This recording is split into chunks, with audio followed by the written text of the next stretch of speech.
There are days when you wake up feeling deeply tired, not because you did too much, but because you've waited too long.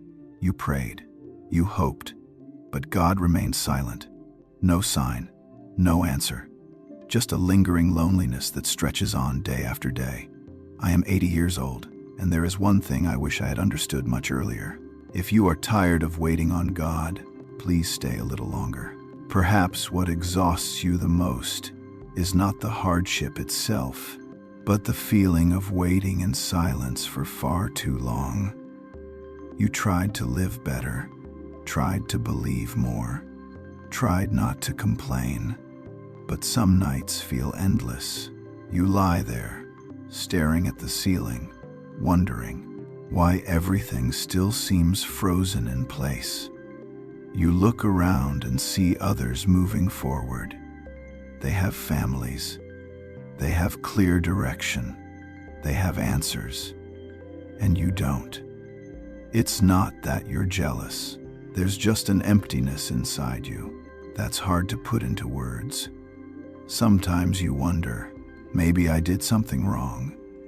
Maybe God favors others more than me. And right after that thought, you feel guilty for even thinking it. You still believe in God, but your heart is tired.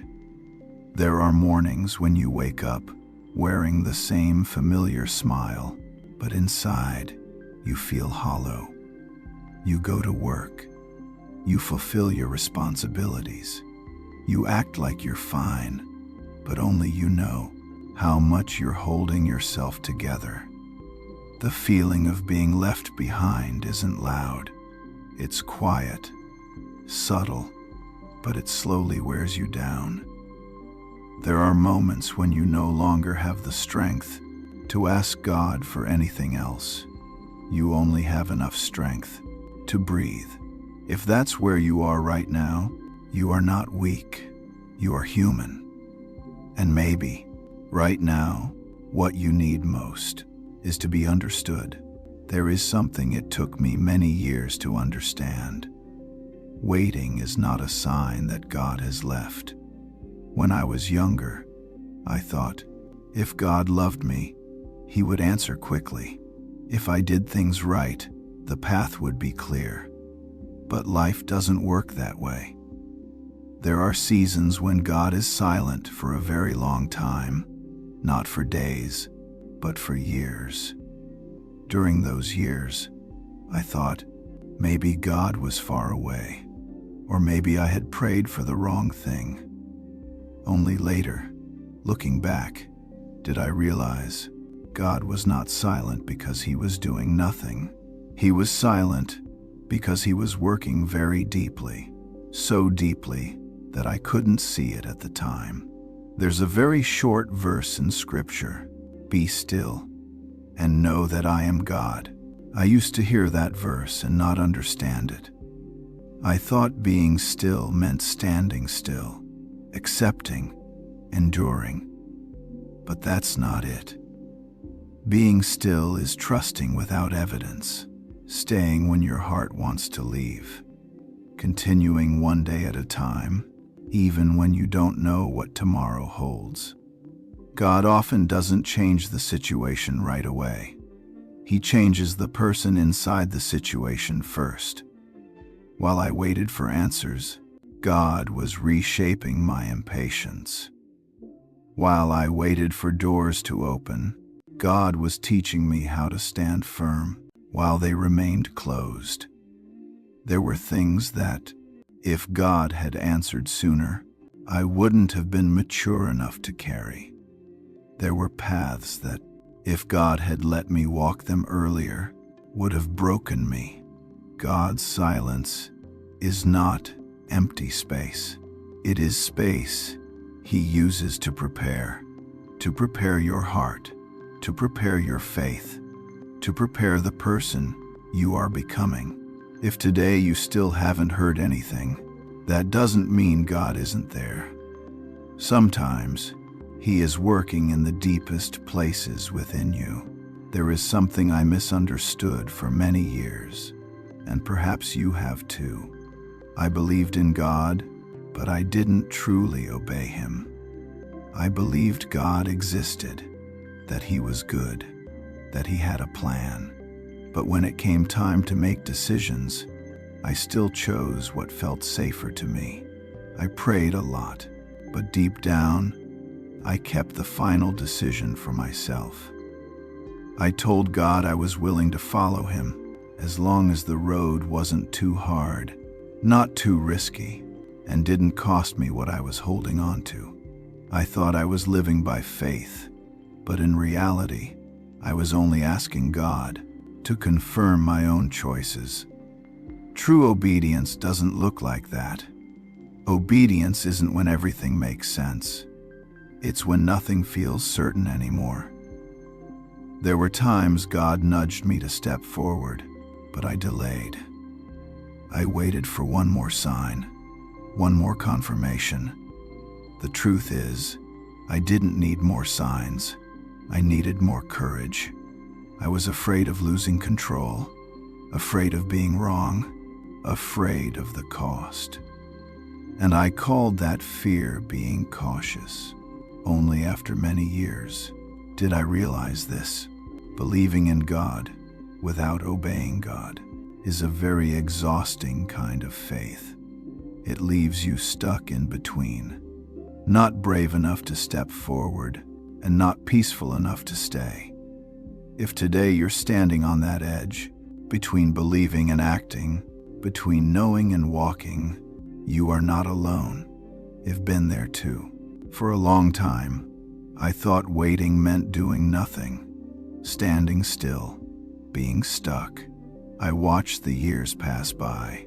While my life didn't move the way I hoped, I started to think maybe I was wasting my life. But later, after nearly a lifetime, I understood something different. Waiting is not standing still. Waiting is a very slow kind of movement, so slow that it feels like nothing is happening. While I waited for answers, God was teaching me how to listen. While I waited for doors to open, God was teaching me how to stand firm in front of doors that were still closed. I used to think, if nothing was changing on the outside, then nothing was changing inside either. But I was wrong. Some changes are very deep, very quiet. Only when you look back, do you realize how different you've become. I became more patient, less rushed. I stopped chasing every voice that called out to me. Waiting taught me the difference between what I want and what I truly need. If God had given me everything immediately, I would never have learned how to depend on him. If everything had come on my schedule, I would never have learned trust. Waiting didn't slow me down. It made me deeper, and sometimes depth matters more than speed. If today you feel like you're in a season of standing still, please believe this. Something is being built within you, even if you can't see it yet. There is a quiet fear that few people talk about. The fear that you've waited too long. The fear that when God finally moves, it will already be too late. I've felt that fear too. I watched my youth pass by. I watched opportunities that never returned. I watched time take away my strength and my early excitement. And deep inside, there was a question I didn't dare to say out loud. Has God come too late? But when I became old enough to look back on the long road, I realized something very different. God is never in a hurry, but he is also never late. He is not pressured by time the way we are. He sees the entire picture, while we only see a small corner of it. There were things I thought were too late, but if they had come earlier, they would have broken me. There were doors that opened when I was at my weakest, not to excite me, but to save me from myself. God's timing is not when I am most desperate. It's when I am most ready. ready to let go, ready to release control, ready to trust, even when I don't have much strength left. If today you're afraid you've missed the best season of your life, remember this: God's timing is not based on your age, not based on other people's speed, but on what He is doing within you. And when He acts, it will not be 1 minute too early, nor 1 second too late. There is something I learned very late in life. Delaying obedience is never neutral. It always has a cost. Before, I didn't think I was resisting God. I just thought I wasn't ready yet. Not the right time. Not enough conditions in place. I told myself, later is fine, when things are clearer, when I am stronger. But time moves quickly, and some calls from God do not come back a second time. Not because God changes His mind, but because my heart grew accustomed to delaying. Every time I didn't obey, I lost a little sensitivity, a little courage, a little of that simple, early faith. I kept living. I was fine, but deep down, I knew I had missed something. The cost isn't always dramatic loss.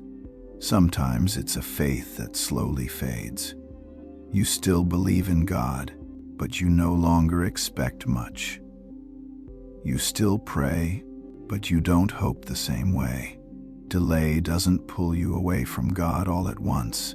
It slowly teaches you how to live without listening for His voice. Only much later did I realize some seasons of my life passed quietly, not because God wasn't there, but because I didn't move when He called. If today you feel a very gentle nudge in your heart, don't ignore it. Some callings come only once. There is something very important I want you to hear slowly. You are not abandoned. Even when you feel nothing, even when you hear nothing, even when nothing has changed yet. Silence is not the end. It is not empty space. For many years, I thought, if God wasn't speaking, then He wasn't doing anything. But I was wrong. Some of God's work makes no sound, no clear signs, no strong emotions. He works in silence, the way a seed grows underground. No one hears it, but it is alive. Changes are happening within you, even if you can't name them yet, even if you don't see results. God is not in a hurry, and He has not forgotten you.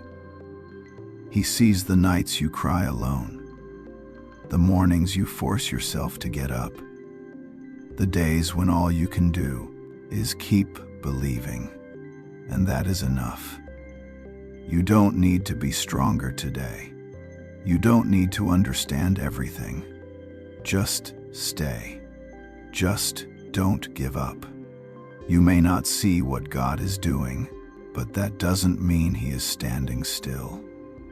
Some things come only at the right time, and when you look back, you will understand why He kept you in this silence. Hope is not always a big feeling. Sometimes, hope is simply choosing to believe one more day.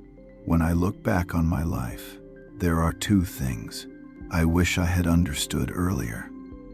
First, faith is not a strong emotion. It is quiet faithfulness, even when you feel nothing at all. There are seasons when you don't need to believe more. You just need to not walk away. Second, obedience doesn't always require big steps. Sometimes it's simply staying where God has placed you, not running, not closing your heart, not hardening yourself because you've waited too long. If today you're wondering what to do next, I don't have a big answer, just one small action.